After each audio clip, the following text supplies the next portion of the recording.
Welcome to Kenton's videos. Enjoy the video. You begin by creating the doc and naming it so respondents immediately understand purpose. Once created, make sure the sharing mode matches your distribution plan. Editors allow collaborative edits. Commenters preserve structure. Next, insert a clear header with title and brief instructions. This reduces confusion and improves completion rates.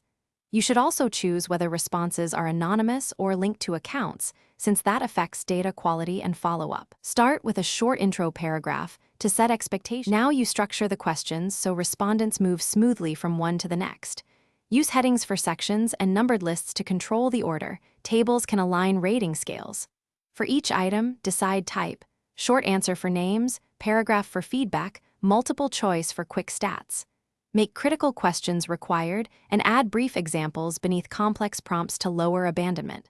Once done, check reading level and trim any long questions to keep average completion under 5 minutes. Finish by testing the entire flow. You should fill the form, submit, and review how answers appear. Make sure hyperlinks and any embedded media open correctly. If you plan automated analysis, copy responses into Google Sheets. Once satisfied, set distribution, email, link, or embed. If something breaks, first clear your browser cache and confirm sharing permissions, then duplicate the document to remove hidden formatting errors.